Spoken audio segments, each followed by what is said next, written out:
ಎಲ್ರಿಗೂ ನಮಸ್ಕಾರ. ಸ್ಫೂರ್ತಿರಾಜ್ ರೆಸಿಪೀಸ್ ಚಾನಲ್ಗೆ ಮತ್ತೊಮ್ಮೆ ಎಲ್ರಿಗೂ ಸ್ವಾಗತ. ಇವತ್ತು ಮಿಲೆಟ್ಸಿಂದ ಮಾಡುವಂತಹ ಆರೋಗ್ಯಕರವಾದಂತಹ 2 ರೀತಿಯ ಟೇಸ್ಟಿ ಟಿಫನ್ಗಳನ್ನು ತೋರಿಸ್ಕೊಡ್ತಿದ್ದೀನಿ. ಸಿರಿಧಾನ್ಯಗಳು ನಮ್ಮ ಆರೋಗ್ಯಕ್ಕೆ ಬಹಳ ಉಪಯೋಗಕಾರಿಯಾಗಿದೆ. ಇದನ್ನು ನಾವು ರೆಗ್ಯುಲರ್ ಆಗಿ ಬಳಸ್ತಾನೆ ಇರಬೇಕು. ಇವತ್ತು ಮಿಲೆಟಿಂದ ಪೊಂಗಲ್ ಮಾಡೋದು ಮತ್ತು ದೋಸೆ ಮಾಡೋದು ಹೇಗೆ ಅಂತ ನೋಡೋಣ.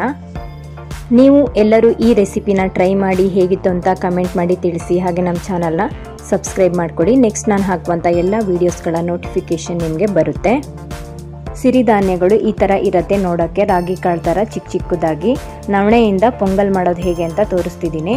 ಇದನ್ನು ಓವರ್ ನೈಟು ನೆನೆಸ್ಕೊಳ್ತಾ ಇರೋದು. ಒಂದು 4-5 ಗಂಟೆ ಮುಂಚೆನೇ ನೆನೆಸ್ಕೊಳ್ಬೇಕಾಗುತ್ತೆ. ಇದನ್ನು ನೆನೆಸ್ಕೊಳ್ಳೋದು ತುಂಬಾ ಮುಖ್ಯ ಆಗಿರುತ್ತೆ. ಇದು ಡೈಜೆಷನ್ ಆಗೋದು ಸ್ವಲ್ಪ ಲೇಟ್ ಆಗುತ್ತೆ, ಹಾಗಾಗಿ ನೆನೆಸ್ಕೊಂಡು ಇದನ್ನು ಯೂಸ್ ಮಾಡಬೇಕು. ಇವಾಗ ಡೈರೆಕ್ಟಾಗಿ ಕುಕ್ಕರ್ನಲ್ಲಿ ಪೊಂಗಲ್ ಮಾಡ್ಕೊಳ್ತಾ ಇರೋದು. ನಾವು ನಾರ್ಮಲಾಗಿ ಅಕ್ಕಿ ಮತ್ತು ಹೆಸರು ಬೇಳೆ ಎಲ್ಲ ಯೂಸ್ ಮಾಡಿ ಮಾಡ್ತೀವಿ. ಅಕ್ಕಿ ಬದಲಿಗೆ ಇಲ್ಲಿ ನಾವು ಸಿರಿಧಾನ್ಯವನ್ನು ಹಾಕ್ಕೊಳ್ಳೋದು. ಒಂದು 2-3 ಟೇಬಲ್ ಸ್ಪೂನ್ ಆಗುವಷ್ಟು ತುಪ್ಪ ಹಾಕ್ಕೊಂಡಿದ್ದೀವಿ. ತುಪ್ಪ ಹಾಕ್ಕೊಂಡು ಮಾಡ್ಕೊಳ್ಳೋದ್ರಿಂದ ಟೇಸ್ಟು ಚೆನ್ನಾಗಿರುತ್ತೆ, ಹಾಗೆ ಡೈಜೆಷನ್ ತುಂಬ ಚೆನ್ನಾಗಾಗುತ್ತೆ. ಪೊಂಗಲ್ಗೆ ತುಪ್ಪ ಹಾಕ್ಕೊಂಡೇ ಮಾಡ್ಕೊಳ್ಬೇಕು. ಸ್ವಲ್ಪ ಜೀರಿಗೆ, ಕಾಳುಮೆಣಸು ಮತ್ತು ಒಣ ಕೊಬ್ಬರಿ ಚಿಕ್ಕದಾಗಿ ಕಟ್ ಮಾಡಿ ಇಟ್ಕೊಂಡಿರೋದು ಎಲ್ಲ ಹಾಕ್ಕೊಂಡು ಸ್ವಲ್ಪ ಫ್ರೈ ಮಾಡಬೇಕಿದು. ಲೋ ಫ್ಲೇಮ್ನಲ್ಲೇ ಇಟ್ಕೊಳ್ಬೇಕಾಗುತ್ತೆ. ಹಾಗೆ ಕಟ್ ಮಾಡಿರೋ ಗೋಡಂಬಿ ಹಾಕ್ಕೊಳ್ತಾ ಇದ್ದೀವಿ. ಪೊಂಗಲ್ಗೆ ಗೋಡಂಬಿ ಇದ್ದರೆ ತುಂಬ ಚೆನ್ನಾಗಿರುತ್ತೆ. ಹಾಗೆ ಶುಂಠಿ ಚಿಕ್ಕದಾಗಿ ಕಟ್ ಮಾಡ್ಕೊಂಡಿರೋದು, ಹಾಗೆ 1-2-3 ಹಸಿಮೆಣಸಿನ್ಕಾಯಿ, ಸ್ವಲ್ಪ ಕರಿಬೇವು ಎಲ್ಲ ಹಾಕ್ಕೊಂಡು ಫ್ರೈ ಮಾಡಬೇಕು. ಈ ಸ್ವಲ್ಪ ಫ್ರೈ ಆದ್ರ ಮೇಲೆ ನೀರು ಹಾಕ್ಕೊಳ್ತಾ ಇದ್ದೀನಿ. ನೀರು ಹಾಕ್ಕೊಂಡು ಆಮೇಲೆ ಅದಕ್ಕೆ ಸಿರಿಧಾನ್ಯ ನೆನೆಸಿಟ್ಕೊಂಡಿರೋದು ನೀರೆಲ್ಲ ತೆಗೆದ್ಬಿಟ್ಟು ಹಾಕ್ಕೊಳ್ಬೇಕು. ಒಂದು ಅರ್ಧ ಕಪ್ ಆಗುವಷ್ಟು ಸಿರಿಧಾನ್ಯ ಹಾಕ್ಕೊಳ್ತಾ ಇದ್ದೀನಿ. ಇದ್ರ ಜೊತೆಗೆ ಪೊಂಗಲ್ಗೆ ಮುಖ್ಯವಾಗಿ ಬೇಕಾಗಿರೋದು ಹೆಸರು ಬೇಳೆ. ಇದು ಒಂದು ಅರ್ಧ ಕಪ್ಪು ಚೆನ್ನಾಗಿ ತೊಳೆದುಬಿಟ್ಟು ಇಟ್ಕೊಂಡಿರೋದು, ಇದನ್ನು ಕೂಡ ಸೇರಿಸ್ಕೊಳ್ತಿದ್ದೀನಿ. ಇವಾಗ ನೀರನ್ನು ನೋಡಿಕೊಂಡು ಸ್ವಲ್ಪ ಹಾಕ್ಕೊಳ್ಬೇಕಾಗುತ್ತೆ. ಒಂದು 2-3 ಕಪ್ ಆಗೋಷ್ಟು ನೀರು ಬೇಕಾಗುತ್ತೆ. ಹಾಗೆ ಸ್ವಲ್ಪ ಅರಿಶಿನ ಪೌಡರು, ಸ್ವಲ್ಪ ಪೆಪ್ಪರ್ ಪೌಡರ್ ಹಾಕ್ಕೊಳ್ತಾ ಇದ್ದೀನಿ. ಕಾಳುಮೆಣಸು ಇಡೀದಾಗಿ ಹಾಕ್ಕೊಂಡಿದ್ವಿ, ಹಾಗೆ ಪೌಡರ್ ಕೂಡ ಸ್ವಲ್ಪ ಹಾಕ್ಕೊಳ್ತಿದ್ದೀನಿ. ಚಿಲ್ಲಿ ಪೌಡರ್ ಇದು ಆಪ್ಷನಲ್ಲು.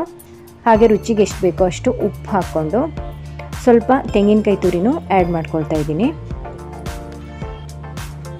ಕೊನೆಯಲ್ಲಿ ಸ್ವಲ್ಪ ನಿಂಬೆಹಣ್ಣು ಮತ್ತು ಕೊತ್ತಂಬರಿ ಸೊಪ್ಪು ಹಾಕ್ಕೊಂಡು ಉಪ್ಪು ಹುಳಿ ಖಾರನೆಲ್ಲ ಒಂದ್ಸಲ ಚೆಕ್ ಮಾಡಿಕೊಂಡು, ನೀರು ಸ್ವಲ್ಪ ಹೆಚ್ಚು ಕಮ್ಮಿ ಆದರೂ ತೊಂದರೆ ಇಲ್ಲ. ಪೊಂಗಲ್ ಸ್ವಲ್ಪ ತೆಳುವಾದರೂ ಚೆನ್ನಾಗಿರುತ್ತೆ. ಈ ಥರ ಇವಾಗ ನೋಡಿ ಕುದೀತಾ ಇದೆ ಇದು. ಒಂದ್ಸಲ ಉಪ್ಪು ಹುಳಿ ಖಾರನೆಲ್ಲ ನೋಡಿಕೊಂಡು ಕುಕ್ಕರ್ ಲಿಡ್ಡನ್ನು ಕ್ಲೋಸ್ ಮಾಡಿ ಒಂದು 4-5 ವಿಷಲ್ ಹೊಡೆಸ್ಕೊಳ್ಬೋದು.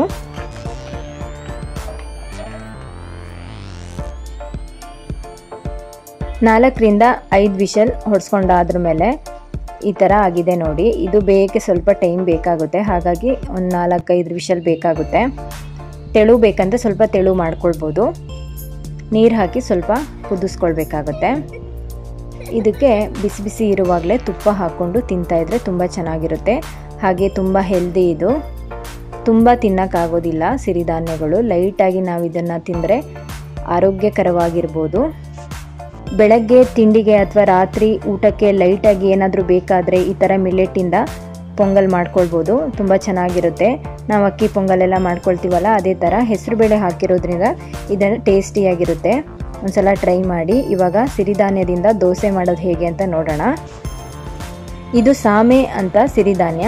ಇದನ್ನು ನಾವು ನೆನೆಸ್ಕೊಳ್ತಾ ಇದ್ದೀವಿ. ಇದು ಕೂಡ ಒಂದು ಅರ್ಧ-ಮುಕ್ಕಾಲು ಕಪ್ ಆಗುವಷ್ಟು ತೊಗೊಂಡಿರೋದು.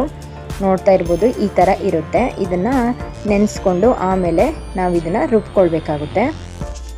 ನಾವು ದೋಸೆ ಮಾಡ್ಕೊಳ್ಳುವಾಗ ಹೇಗೆ ಎಲ್ಲ ನೆನೆಸ್ಕೊಳ್ತೀವಿ ಅದೇ ಥರ ಅಕ್ಕಿ ಬದಲಿಗೆ ಸಿರಿಧಾನ್ಯವನ್ನು ಹಾಕ್ಕೊಳ್ಳೋದು. ಹಾಗೆ ಇದ್ರ ಜೊತೆಗೆ ಉದ್ದಿನಬೇಳೆ ಮತ್ತು ಸಬ್ಬಕ್ಕಿ ಎಲ್ಲ ತೊಗೊಂಡಿದ್ದೀನಿ. ಒಂದು ಅರ್ಧ ಕಪ್ ಆಗುವಷ್ಟು ಸಬ್ಬಕ್ಕಿ ಹಾಕ್ಕೊಳ್ಬೇಕು. ಹಾಗೆ ಉದ್ದಿನಬೇಳೆ ಒಂದು ಅರ್ಧ ಕಪ್ ಆಗುವಷ್ಟು. ಇದೆಲ್ಲ ಬೆಳಗ್ಗೆನೇ ಬೇಗ ನೆನೆಸ್ಕೊಂಡು ಈವ್ನಿಂಗು ರುಬ್ಬಿಟ್ಕೊಳ್ಬೇಕಾಗುತ್ತೆ. ಹಿಟ್ಟು ಹುಳಿ ಬಂದರೆ ಸ್ವಲ್ಪ ಚೆನ್ನಾಗಿರುತ್ತೆ. ಇವಾಗ ನೋಡಿ ಎಲ್ಲವನ್ನು ಹಾಕ್ಕೊಂಡು ನುಣ್ಣಗೆ ಇದನ್ನು ರುಬ್ಕೊಳ್ಬೇಕು. ಹೊಸದಾಗಿ ಯಾರಾದರೂ ನಮ್ಮ ಚಾನಲ್ನ ವಿಸಿಟ್ ಮಾಡಿದರೆ ಹೇಗಿತ್ತು ಅಂತ ಕಮೆಂಟ್ ಮಾಡಿ ತಿಳಿಸಿ. ಈ ರೆಸಿಪಿನೆಲ್ಲ ಟ್ರೈ ಮಾಡಿ. ಹಾಗೆ ಸಬ್ಸ್ಕ್ರೈಬ್ ಮಾಡಿಕೊಂಡು ಪಕ್ಕದಲ್ಲೇ ಇರುವಂತಹ ಬೆಲ್ ಐಕನ್ ಕ್ಲಿಕ್ ಮಾಡಿದರೆ ಆಲ್ ಅಂತ ಸೆಲೆಕ್ಟ್ ಮಾಡ್ಕೊಳ್ಳಿ. ಎಲ್ಲ ನೋಟಿಫಿಕೇಷನ್ ನಿಮಗೆ ಮಿಸ್ ಆಗದೇ ಬರುತ್ತೆ. ಈ ಚಾನಲ್ನಲ್ಲಿ ನೀವು ರೆಗ್ಯುಲರ್ ಆಗಿ ಹೆಲ್ದಿ ರೆಸಿಪಿಗಳನ್ನು ಮಿಸ್ ಆಗದೇ ನೋಡ್ತಿರ್ಬೋದು. ನಿಮ್ಮ ಫ್ಯಾಮಿಲಿ ಫ್ರೆಂಡ್ಸ್ಗೂ ಕೂಡ ನಮ್ಮ ವಿಡಿಯೋನ ಸಜೆಸ್ಟ್ ಮಾಡಿ ಅಂತ ಕೇಳ್ಕೊಳ್ತಿದ್ದೀನಿ.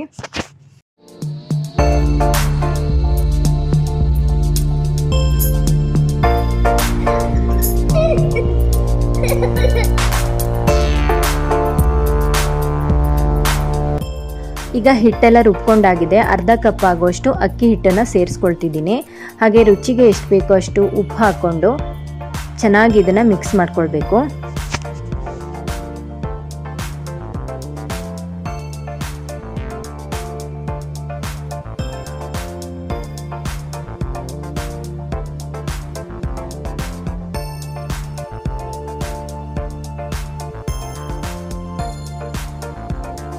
ಕೈಯಿಂದನೇ ಚೆನ್ನಾಗಿ ಮಿಕ್ಸ್ ಮಾಡ್ಕೊಳ್ತಿದ್ದೀನಿ.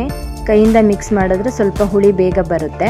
ಹಾಗೆ ಸ್ವಲ್ಪ ಸೋಡಾ, ಚಿಟಿಕೆ ಆಗೋಷ್ಟು ಸೋಡಾ ಹಾಕ್ಕೊಳ್ಬೋದು. ಬೇಡ ಅಂದರೆ ಅದನ್ನು ಸ್ಕಿಪ್ ಮಾಡ್ಬೋದು. ಈ ಥರ ದೋಸೆ ಹಿಟ್ಟು ಕನ್ಸಿಸ್ಟೆನ್ಸಿ ರೆಡಿ ಮಾಡಿಬಿಟ್ಟು ಇದನ್ನು ಓವರ್ ನೈಟು ಇಟ್ಕೊಳ್ತಾ ಇದ್ದೀನಿ. ಇನ್ಸ್ಟೆಂಟಾಗಿ ಬೇಕಾದರೂ ಮಾಡ್ಕೊಳ್ಬೋದು, ಆದರೆ ಅಷ್ಟು ಚೆನ್ನಾಗಿ ಬರೋದಿಲ್ಲ. ಇದು ಮಾರ್ನಿಂಗು ದೋಸೆ ಹಾಕ್ಕೊಳ್ತಿರೋದು. ಹಿಟ್ಟು ತುಂಬ ತೆಳುನೂ ಆಗಬಾರ್ದು, ಹಾಗೆ ತುಂಬ ದಪ್ಪನೂ ಇರಬಾರ್ದು. ಈ ಥರ ಇರಬೇಕು. ನಾನ್ ಸ್ಟಿಕ್ ತವಾದಲ್ಲಿ ಮಾಡ್ಕೊಳ್ತಿದ್ದೀನಿ. ಈ ಸಿರಿಧಾನ್ಯದಿಂದ ದೋಸೆ ಸ್ವಲ್ಪ ತೆಳುವಾಗಿಯೇ ಬರುತ್ತೆ. ತುಂಬ ದಪ್ಪ ಮಾಡಿದ್ರೆ ಚೆನ್ನಾಗಿರೋದಿಲ್ಲ.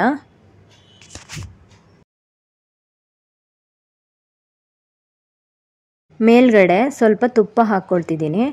ತುಪ್ಪ ಹಾಕ್ಕೊಂಡ್ರೆ ಚೆನ್ನಾಗಿರುತ್ತೆ ಟೇಸ್ಟು. ಹಾಗೆ ಸಿರಿಧಾನ್ಯದಿಂದ ಯಾವುದೇ ಅಡುಗೆ ಮಾಡುವಾಗಲೂ ತುಪ್ಪ ಜಾಸ್ತಿ ಯೂಸ್ ಮಾಡಬೇಕಾಗುತ್ತೆ. ಇದು ಸ್ವಲ್ಪ ಕಾಳಾಗಿರೋದ್ರಿಂದ ಡೈಜೆಷನ್ ತುಂಬ ಲೇಟ್ ಅಲ್ವಾ. ತುಪ್ಪ ಹಾಕ್ಕೊಂಡ್ರೆ ಚೆನ್ನಾಗಿ ಇದು ಜೀರ್ಣ ಆಗುತ್ತೆ. ಎರಡು ಸೈಡು ಇದನ್ನು ಮೀಡಿಯಮ್ ಫ್ಲೇಮ್ನಲ್ಲೇ ಕಾಯಿಸ್ಕೊಳ್ಬೇಕಾಗುತ್ತೆ.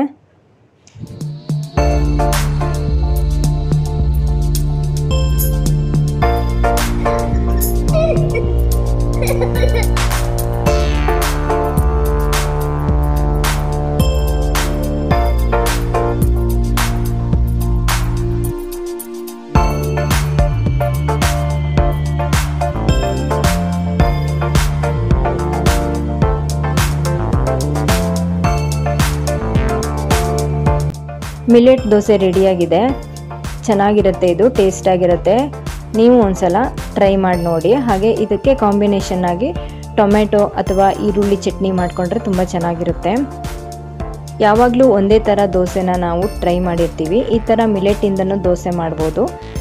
ಮಿಸ್ ಮಾಡ್ದೇ ಟ್ರೈ ಮಾಡಿ. ಹಾಗೆ ಪೊಂಗಲ್ ಕೂಡ ರೆಸಿಪಿ ಹೇಗಿದೆ ಅಂತ ಕಮೆಂಟ್ ಮಾಡಿ ತಿಳಿಸಿ. ನೆಕ್ಸ್ಟ್ ಮತ್ತೊಂದು ಹೆಲ್ದಿ ರೆಸಿಪಿಯೊಂದಿಗೆ ಮತ್ತೆ ಭೇಟಿಯಾಗೋಣ. Thank you.